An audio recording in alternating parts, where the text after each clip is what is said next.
안녕하세요, 마마셋입니다. 언젠가 여러분들께 꼭 이 주제에 대해 말씀드리고 싶었어요. 바로 끌어당김의 법칙입니다.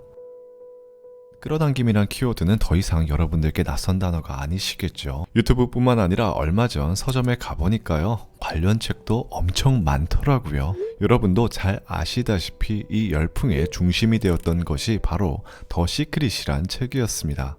저는 군대에 있을 때요, 이 책이 당시 생활관에 있어서 정말 우연찮게 보게 되었는데 꽤 큰 충격이었어요.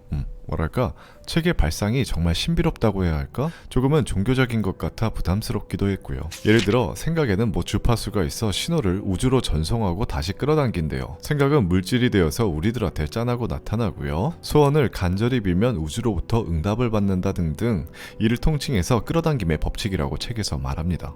정말 그럴까요? 솔직히 말씀드릴까 해요.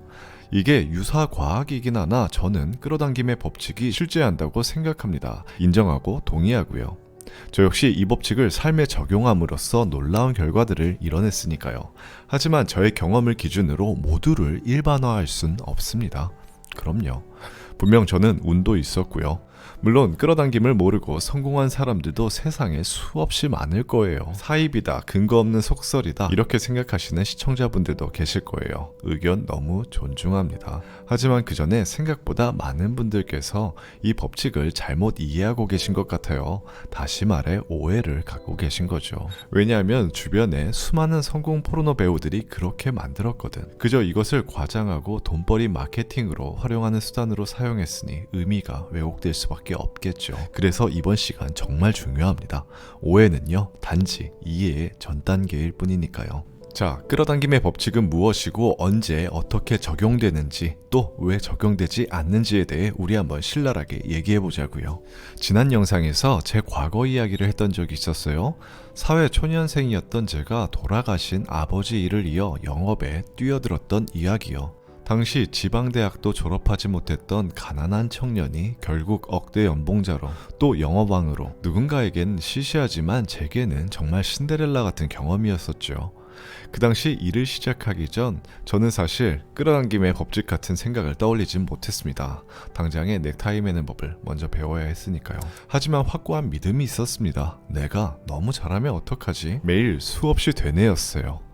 밤마다, 아침마다.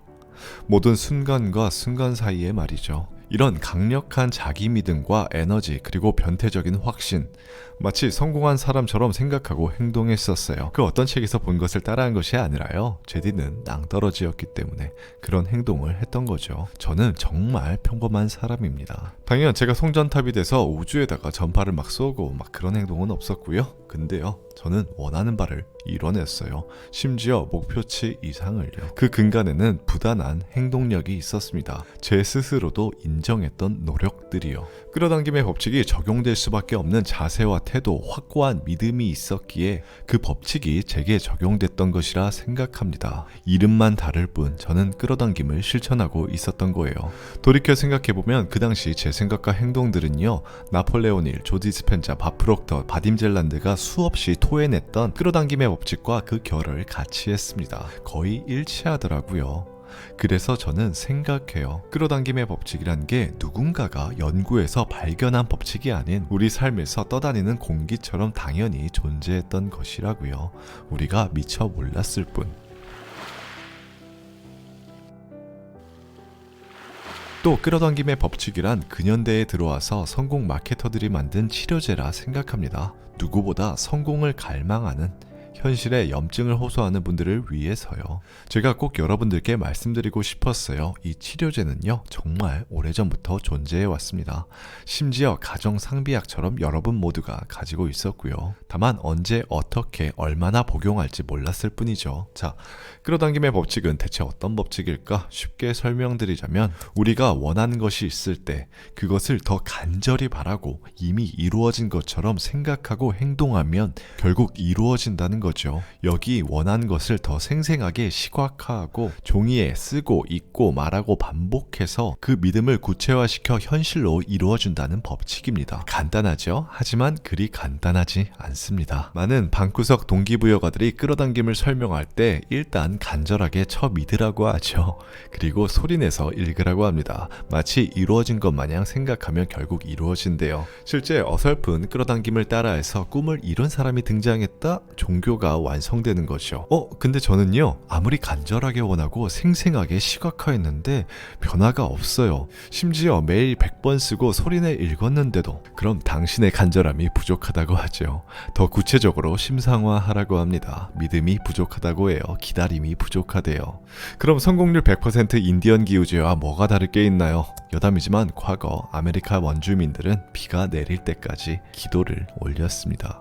누구 하나 죽어나가도 기우제를 멈추지 않았어요. 여러분, 꼭 말씀드리고 싶습니다. 끌어당김 그 자체로는요, 여러분이 원하는 간절한 목표를 이루기 대단히 어렵습니다. 우리는 간절히 손바닥을 비빌 게 아니라 행동해야 목표를 이룰 수 있는 거죠. 끌어당김 그 자체에 우리를 내던질 게 아니라 우리는 그것을 목표를 이루기 위한 툴로서 사용해야 합니다. 끌어당김의 법칙은 내가 원하는 것이 진정으로 무엇인가를 자각하게 만드는 길잡이 툴로 사용되어야 합니다. 여러분, 우리는 무한 경쟁 시대에 살고 있어요. 힘들잖아요. 게다가 요즘 진짜 경기 어렵고요.